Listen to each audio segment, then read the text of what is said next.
Hola, ¿qué tal? ¿Cómo están? Bienvenidas a todas las personas que nos ven a través de las redes sociales.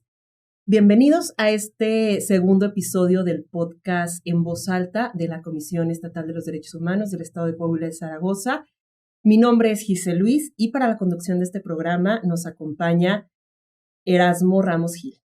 Muchas gracias. Hola, ¿qué tal, Giselle?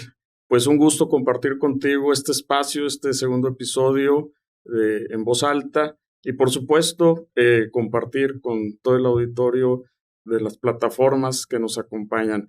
Y bueno, el día de hoy encaja dentro del tema del autismo una persona que tenemos como invitada que bueno, nos podrás presentar por ahí, Giselle.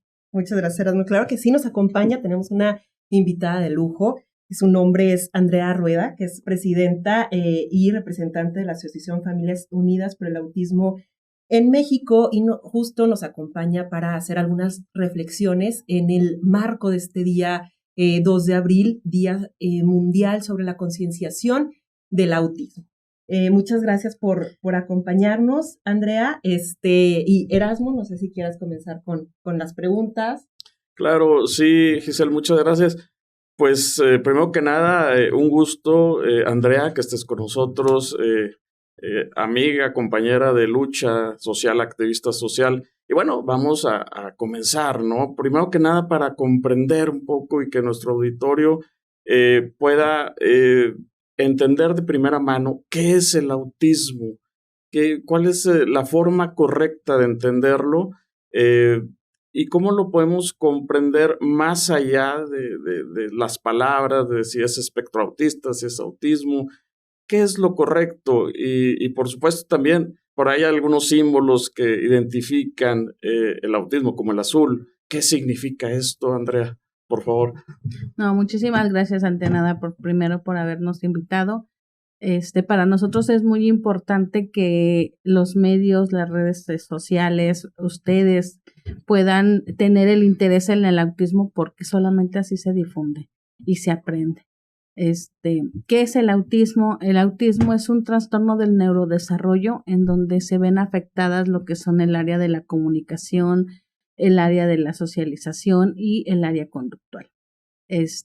Y una de las características que se puede ver es de característica y no que las personas del espectro autista no tienen un rasgo físico que te diga esta persona tiene autismo. Entonces es una de las características que viene afectando precisamente lo que es el autismo, porque no podemos decir, se comporta de esta forma porque tiene autismo. Ahí es donde empieza lo de si pueden llegar a ser chiflados o no. Entonces, ¿qué representa el azul para nosotros? El azul viene siendo como el mar, porque así se comportan nuestros hijos, a veces en calma, que puedes ver hasta a través de ellos un azul tranquilo, un azul claro, y a veces como una tempestad, cuando llegan a tener crisis en donde es una tormenta, un azul oscuro, que no ves fin a esas situaciones, pero eso es lo que representa para nosotros el azul. No representa absolutamente nada, sino los cambios en las conductas que pueden tener nuestros hijos. Muy bien, Andrea. ¿Y nos pudieras platicar un poco cómo fue el proceso, cómo llegaron tú y tu esposo a este diagnóstico de tu hijo? ¿Cuáles fueron sus sentimientos, las emociones que tuvieron al recibir esta noticia? Sí, claro. Cuando nosotros nos damos cuenta de las características que Diego tiene, pues obviamente no sabíamos qué eran. Diego tiene un proceso normal de desarrollo en donde pues obviamente se desarrolla la comunicación, la motricidad fina, motricidad gruesa, la socialización. Al año y medio los pierde por completo. Deja de hablar, deja de mirarnos a los ojos, deja de atender a nuestro llamado. Le hablábamos y pareciera que no escuchara, pensábamos que estaba sordo.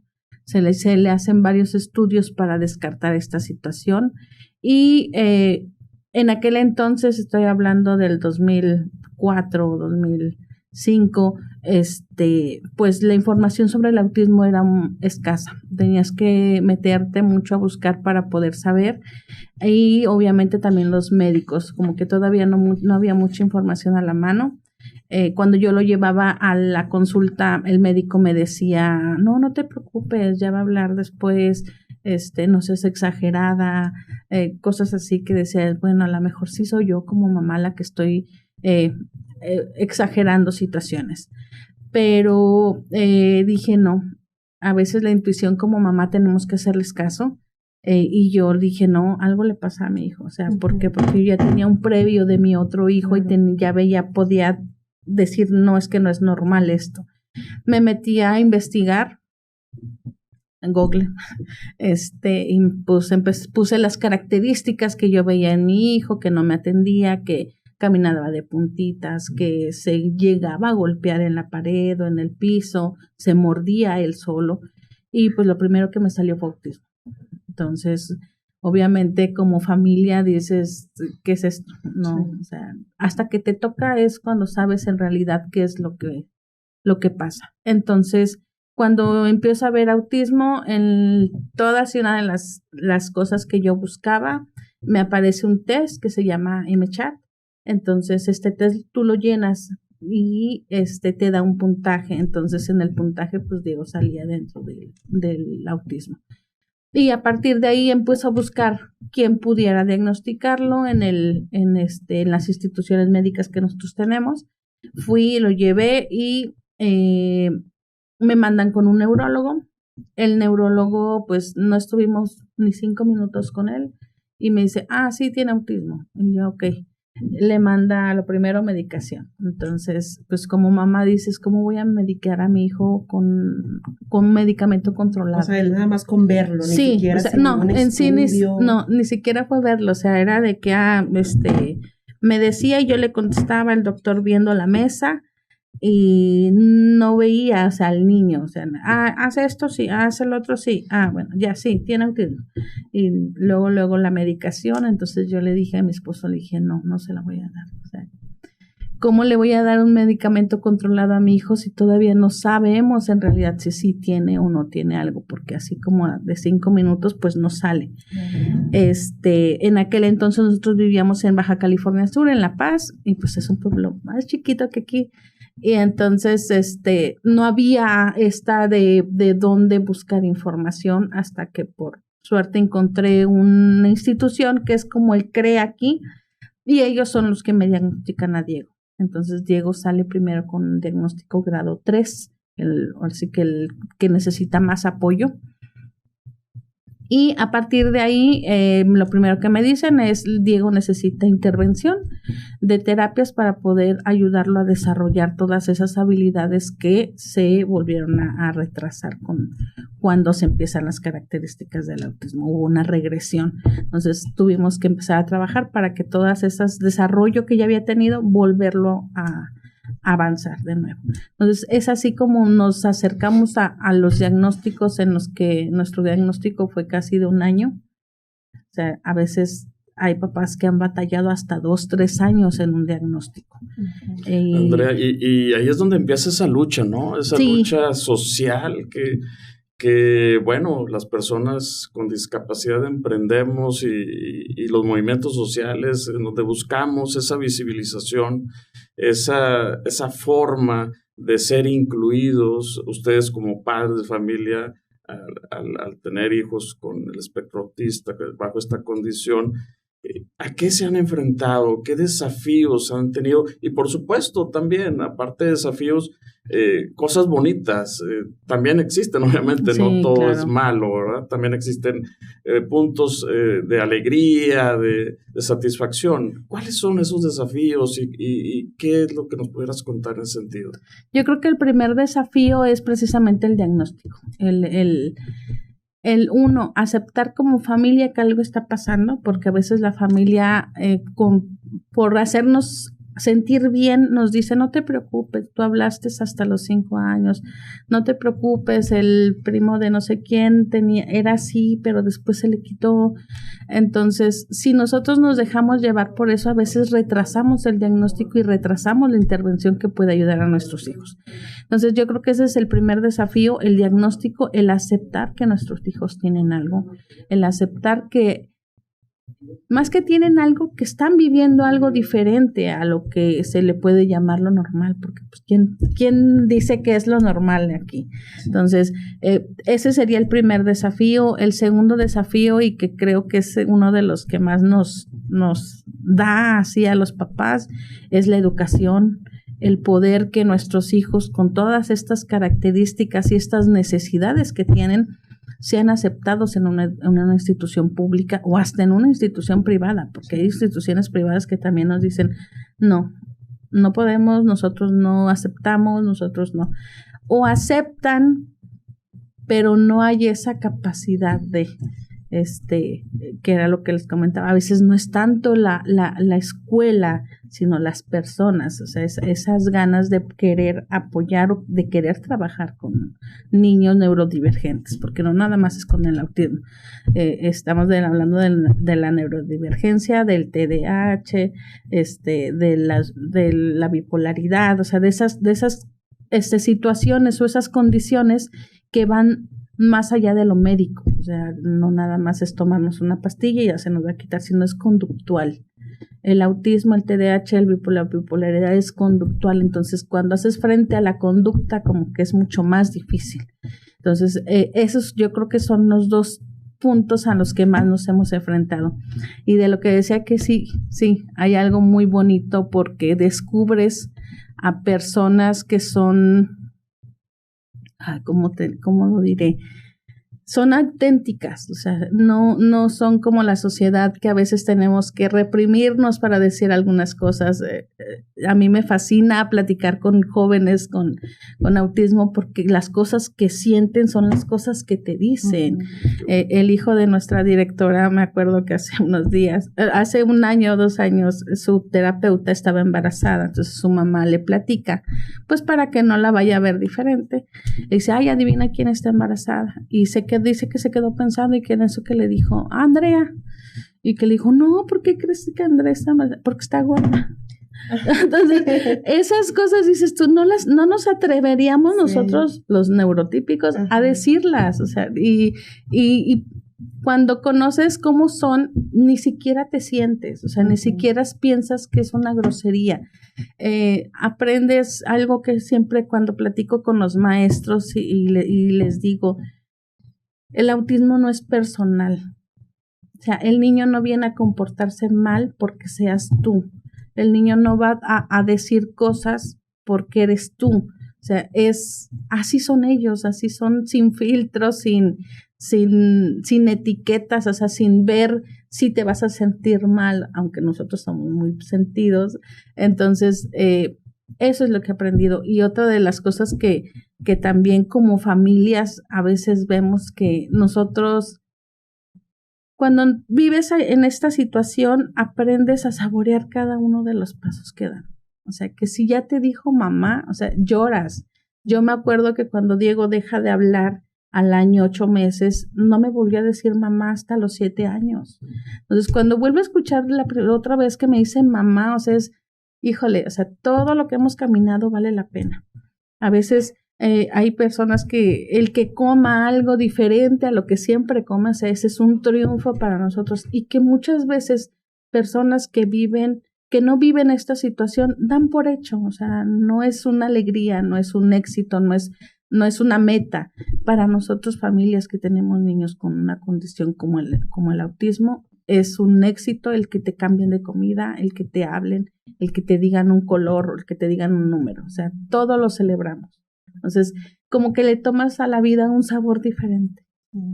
Y hablas de estos triunfos que has tenido, y bueno, tú comenzaste tu lucha hace 7 años, ¿no? Pero lo cierto es que sabemos que cuando nos unimos llegamos más lejos. Y en ese sentido, me gustaría preguntarte, Andrea, ¿cómo fue que viste tú la necesidad de iniciar una asociación? Porque además de que nos platiques un poco de lo que haces, pero que además de todas estas actividades que hacen en la asociación, nos platiques cómo esta red de apoyo que forman también en la asociación nos ayuda a que este camino sea más ligero y sentirnos acompañados. Más que, yo creo que esa es la palabra. como seres humanos siempre buscamos el que alguien más esté cerca de nosotros y que nos entienda lo que sentimos. Entonces, muchas veces cuando nuestra familia nos dice, ay, no, sí, es que sí, pobrecito el niño, no lo sientes igual que cuando se acerca a una familia que tiene un hijo con autismo. Claro. Porque te comprende completamente de lo que estás hablando. O sea, comprende la pena que sientes a veces cuando el niño tiene una crisis en el centro comercial y todo el mundo se voltea a verte, o lo que platicamos hace rato que te dicen, es que yo con 2 nalgadas ya lo hubiera arreglado, y así como que uno tiene que... Muchas veces han dicho que el autismo no es una discapacidad. Nosotros consideramos que sí, porque no nada más es una discapacidad para ellos, porque ellos se enfrentan a barreras. Sí. Sino que también es una discapacidad para la familia. ¿Por qué? Porque cuando llegas a tener estas crisis de las que te comento, que en el centro comercial o en alguna otra situación, pierdes el sentido de todo, o sea, de todo tu entorno, de si hay alguien más, o sea, te tratas de ver a tu hijo y de contenerlo y pierdes el demás sentido. Entonces sí llega a ser una discapacidad para la familia también. ¿Por qué? Porque si tienen niños chiquitos, aparte del niño que tiene autismo, pues el niño no sabe cómo reaccionar. La mamá a veces, por tratar de cuidar al niño, desatiende al otro niño. Entonces sí es para nosotros una discapacidad en global, no nada más de la persona que lo vive, sino de la familia. Entonces, nosotros cuando vemos esta necesidad, cuando nos enfrentamos a esta primero, como te digo, al diagnóstico, yo le decía a mi esposo, es que no hay nadie más. O sea, nosotros nos veíamos solos. Te digo, solos en cuanto a quién más supiera en realidad lo que estábamos viviendo. Entonces, nosotros vivíamos en La Paz por la situación del trabajo de mi esposo, y por Diego nos venimos aquí a Saltillo y nos vuelven a pedir todo el proceso del diagnóstico. O sea, ya traíamos nosotros, pero no nos los aceptaron porque no se hicieron aquí. Uh-huh. Entonces, otra de las, así decía mi esposo, pero pues estamos en México, no estamos en otro país. O sea, ¿por qué no nos aceptan lo de allá? Cuando nos hacen de nuevo otra vez hacer el diagnóstico, algunos médicos nos decían, no, como que yo creo que no es autismo. Entonces te dan así como que la esperanza de que no es autismo, es otra cosa. Y vuelves a pasar todavía otra vez ese proceso de que si acepto o no acepto. Entonces, nos vuelven a dar ya el diagnóstico aquí, pero aquí sí fue como de 1 año y medio, 2 años todo el proceso del diagnóstico, entonces fue más largo. Y ahí es donde me doy cuenta y conocemos a más familias porque metemos a Diego a un CAM, porque esa fue una de las recomendaciones que nos dan. Metemos a Diego en un CAM y entonces cuando pues estamos ahí, conocemos a otras familias, no nada más a una familia que tiene autismo, conocemos a familias que tienen hijos con otras discapacidades.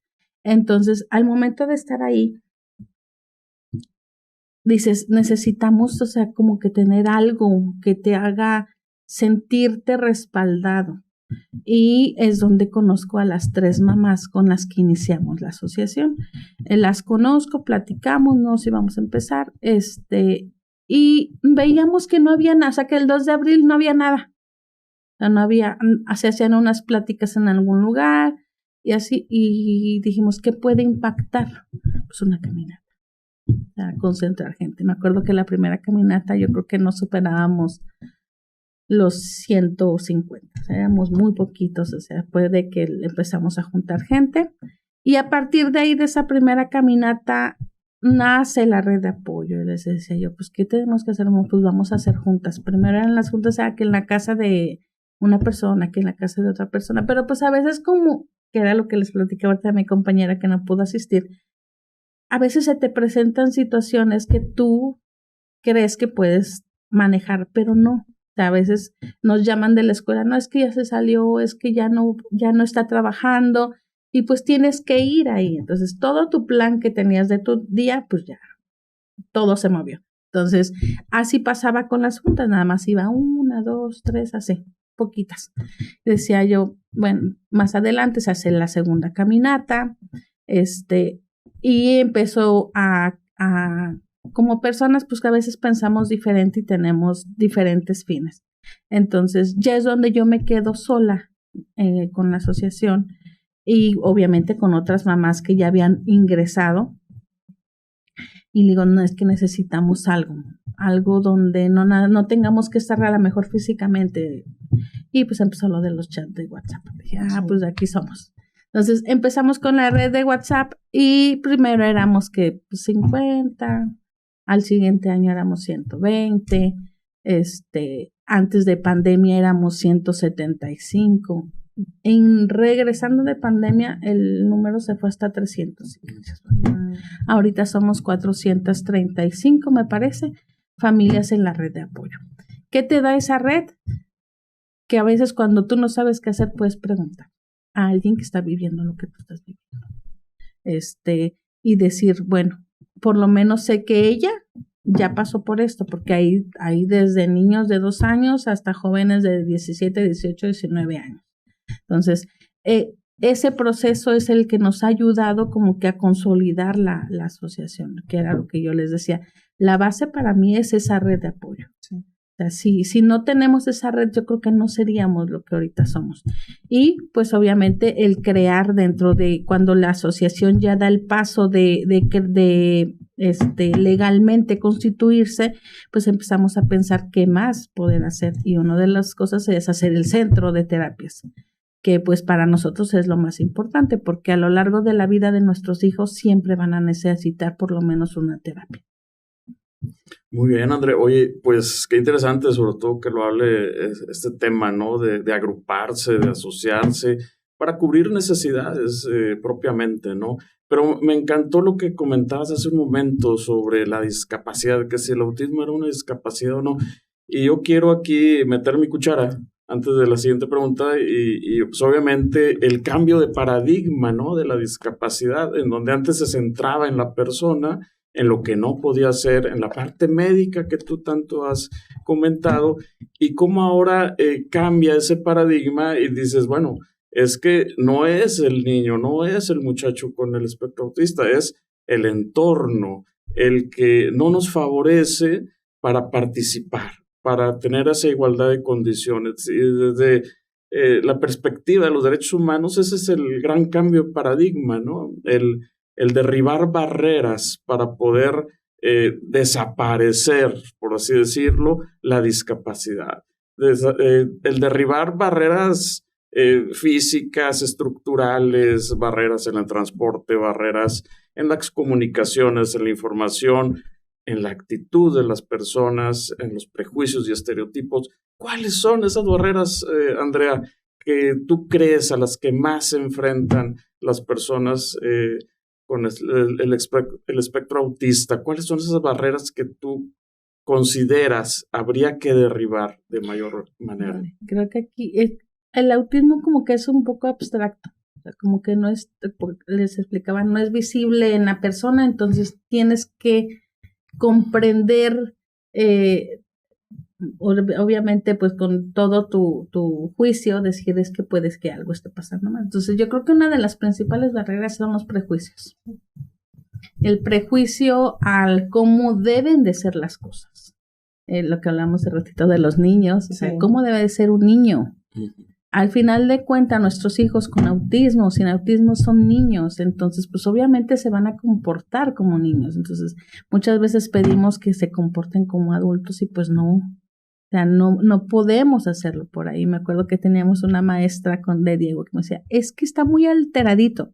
Y yo le decía, ¿pero qué es alteradito, profe? Es que brinca. Y yo decía, ¿y los demás niños no brincan? Sí, pero diferente. ¿Diferente por qué?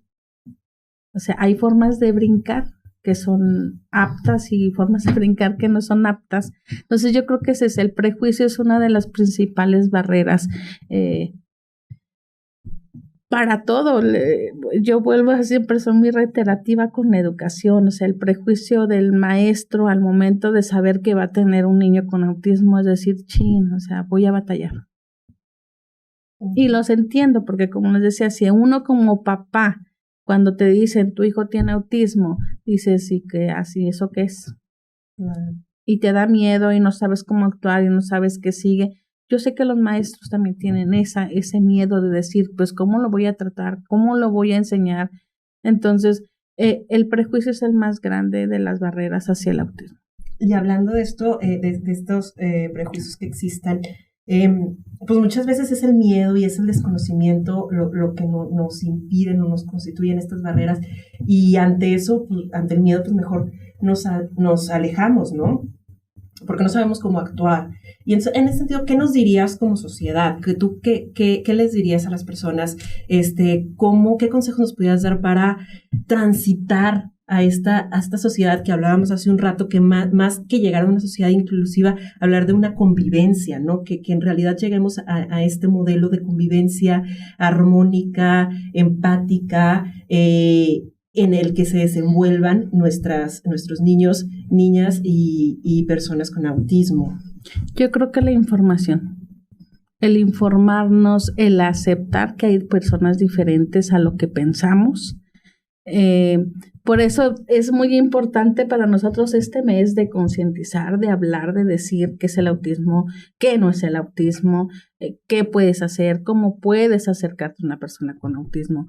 Y las pláticas que damos a las escuelas, yo creo que son muy buenas porque empiezas a sembrar en los niños que las diferencias no son malas, que hay gente diferente allá afuera de nuestra casa.